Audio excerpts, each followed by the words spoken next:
Gulliver's Travels by Jonathan Swift. Part IV. A Voyage to the Country of the Houyhnhnms. Chapter 12. The author's veracity. His design in publishing this work. His censure of those travellers who swerve from the truth. The author clears himself from any sinister ends in writing. An objection answered. The method of planting colonies. His native country commended. The right of the crown to those countries described by the author is justified. The difficulty of conquering them. The author takes his last leave of the reader. Proposes his manner of living for the future. Gives good advice. And concludes. Thus, gentle reader, I have given thee a faithful history of my travels for 16 years and above 7 months, wherein I have not been so studious of ornament as of truth. I could, perhaps, like others, have astonished thee with strange improbable tales, but I rather chose to relate plain matter of fact, in the simplest manner and style, because my principal design was to inform and not to amuse thee. It is easy for us who travel into remote countries, which are seldom visited by Englishmen or other Europeans, to form descriptions of wonderful animals both at sea and land, whereas a traveller's chief aim should be to make men wiser and better, and to improve their minds by the bad as well as good example of what they deliver concerning foreign places. I could heartily wish a law was enacted, that every traveller, before he were permitted to publish his voyages, should be obliged to make oath before the Lord High Chancellor that all he intended to print was absolute truth to the best of his knowledge, for then the world would no longer be deceived, as it usually is, while some writers, to make their works pass the better upon the public, impose the grossest falsities on the unwary reader. I have perused several books of travel with great delight in my younger days, but having since gone over most parts of the globe, and been able to contradict many fabulous accounts from my own observation, it has given me a great disgust against this part of reading, and some indignation to see the credulity of mankind so impudently abused. Therefore, since my acquaintance were pleased to think my poor endeavours might not be unacceptable to my country, I imposed on myself, as a maxim never to be swerved from, that I would strictly adhere to truth. Neither indeed can I be ever under the least temptation to vary from it, while I retain in my mind the lectures and examples of my most noble master and the other illustrious Houyhnhnms, of whom I had so long the honour to be their humble hearer. Nec si miserum fortuna sinonem finixit, vanum etiam mendacemque improba finget. I know very well how little reputation is to be got by writings which require neither genius nor learning, nor indeed any other talent except a good memory or an exact journal. I know likewise that writers of travels, like dictionary makers, are sunk into oblivion by the weight and bulk of those who came last, and therefore lie uppermost. And it is highly probable that such travellers, who shall hereafter visit the countries described in this work of mine, may, by detecting my errors, if there be any, and adding many new discoveries of their own, jostle me out of vogue, and stand in my place, making the world forget that ever I was an author. This indeed would be too great a mortification, if I wrote for fame, but my sole intention was the public good. I cannot be altogether disappointed. For who can read of the virtues I have mentioned in the glorious Houyhnhnms, without being ashamed of his own vices, when he considers himself as the reasoning governing animal of his country? I shall say nothing of those remote nations where Yahoos preside, among which the least corrupted are the Brobdingnagians, whose wise maxims in morality and government it would be our happiness to observe. But I forbear descanting further, and rather leave the judicious reader to his own remarks and application. I am not a little pleased that this work of mine can possibly meet with no censures. For what objections can be made against a writer who relates only plain facts, that happened in such distant countries, where we have not the least interest with respect either to trade or negotiations. I have carefully avoided every fault with which common writers of travels are often too justly charged. Besides, I meddle not the least with any party, but write without passion, prejudice, or ill will against any man, or number of men, whatsoever. I write for the noblest end, to inform and instruct mankind, over whom I may, without breach of modesty, pretend to some superiority, from the advantages I received from conversing so long among the most accomplished Houyhnhnms.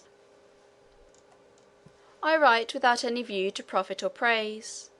I never suffer a word to pass that may look like reflection, or possibly give the least offence, even to those who are most ready to take it; so that I hope I may, with justice, pronounce myself an author perfectly blameless, against whom the tribes of answerers, considerers, observers, reflectors, detectors, remarkers, will never be able to find matter for exercising their talents.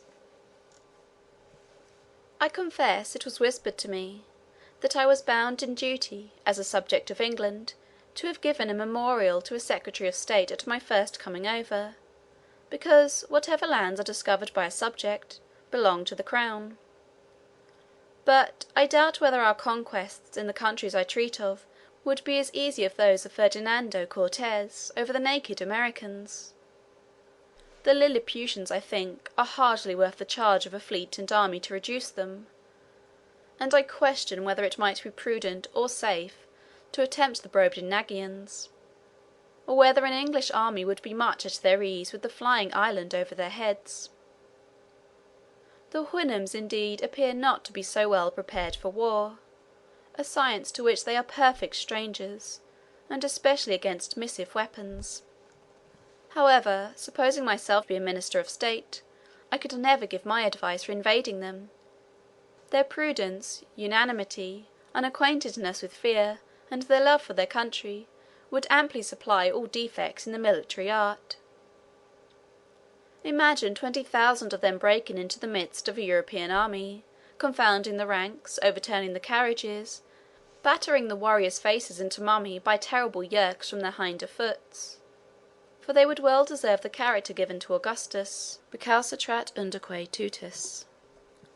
But, instead of proposals for conquering that magnanimous nation, I rather wish they were in a capacity, or disposition, to send a sufficient number of their inhabitants for civilizing Europe, by teaching us the first principles of honour, justice, truth, temperance, public spirit, fortitude, chastity, friendship, benevolence, and fidelity; the names of all which virtues are still retained among us in most languages, and are to be met with in modern as well as ancient authors, which I am able to assert from my own small reading.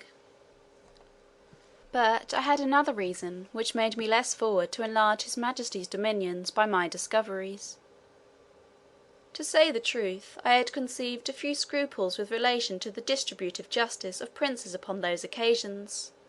For instance, a crew of pirates are driven by a storm they know not whither. At length the boy discovers land from the topmast. They go on shore to rob and plunder.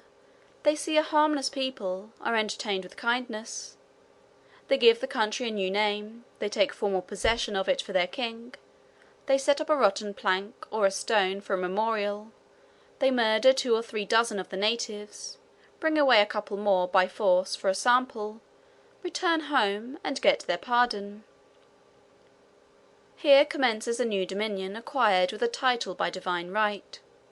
Ships are sent with the first opportunity, the natives driven out or destroyed, their princes tortured to discover their gold, a free license given to all acts of inhumanity and lust, the earth reeking with the blood of its inhabitants; and this execrable crew of butchers, employed in so pious an expedition, is a modern colony, sent to convert and civilize an idolatrous and barbarous people. But this description, I confess, does by no means affect the British nation, who may be an example to the whole world for their wisdom, care, and justice in planting colonies. Their liberal endowments for the advancement of religion and learning, their choice of devout and able pastors to propagate Christianity, their caution in stocking their provinces with people of sober lives and conversations from this the mother kingdom, their strict regard to the distribution of justice in supplying the civil administration through all their colonies with officers of the greatest abilities, utter strangers to corruption, and, to crown it all, by sending the most vigilant and virtuous governors, who have no other views than the happiness of the people over whom they preside, and the honour of the king their master. But as those countries which I have described do not appear to have any desire of being conquered and enslaved, murdered, or driven out by colonies, nor abound either in gold, silver, sugar, or tobacco, I did humbly conceive they were by no means proper objects of our zeal, our valour, or our interest. However, if those whom it more concerns think fit to be of another opinion, I am ready to dispose, when I shall be lawfully called, that no European did ever visit those countries before me. I mean, if the inhabitants ought to be believed, unless a dispute may arise concerning the two Yahoos, said to have been seen many years ago upon a mountain Houyhnhnms.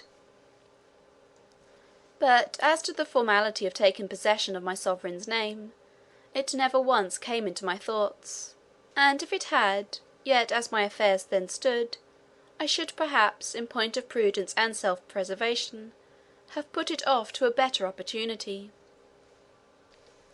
Having thus answered the only objection that can ever be raised against me as a traveller, I here take a final leave of all my courteous readers, and return to enjoy my own speculations in my little garden at Redriff, to apply those excellent lessons of virtue which I learned among the Houyhnhnms, to instruct the Yahoos of my own family, as far as I shall find them docible animals, to behold my figure often in a glass, and thus, if possible, habituate myself by time to tolerate the sight of a human creature, to lament the brutality to Houyhnhnms in my own country, but always treat their persons with respect, for the sake of my noble master, his family, his friends, and the whole Houyhnhnm race, whom these of ours have the honour to resemble in all their lineaments, however their intellectuals come to degenerate. I began last week to permit my wife to sit at dinner with me, at the farthest end of a long table, and to answer, but with the utmost brevity, the few questions I asked her. Yet the smell of a Yahoo continuing very offensive, I always keep my nose well stopped with rue, lavender, or tobacco leaves; and, although it be hard for a man late in life to remove old habits, I am not altogether out of hopes, in some time, to suffer a neighbour Yahoo in my company, without the apprehensions I am yet under of his teeth or his claws. My reconcilement to the Yahoo kind in general might not be so difficult, if they would be content with those vices and follies only which nature has entitled them to. I am not in the least provoked at the sight of a lawyer, a pickpocket, a colonel, a fool, a lord, a gamester, a politician, a whoremonger, a physician, an evidence, a suborn, an attorney, a traitor, or the like. This is all according to the due course of things. But when I behold a lump of deformity and disease, both in body and mind, smitten with pride, it immediately breaks all the measure of my patience. Neither shall I ever be able to comprehend how such an animal and such a vice could tally together. The wise and virtuous Houyhnhnms, who abound in all excellencies that can adorn a rational creature, have no name for this vice in their language, which has no terms to express anything that is evil, except those whereby they describe the detestable qualities of their Yahoos, among which they were not able to distinguish this of pride, for want of thoroughly understanding human nature, as it shows itself in other countries where that animal presides. But I, who had more experience, could plainly observe some rudiments of it among the wild Yahoos. But the Houyhnhnms who live under the government of reason are no more proud of the good qualities they possess than I should be for not wanting a leg or an arm, which no man in his wits would boast of, although he must be miserable without them. I dwell the longer upon this subject from the desire I have to make the society of an English Yahoo by any means not insupportable; and therefore I here entreat, that those who have any tincture of this absurd vice, that they will not presume to come in my sight. Part IV. Chapter 12. End of Gulliver's Travels by Jonathan Swift.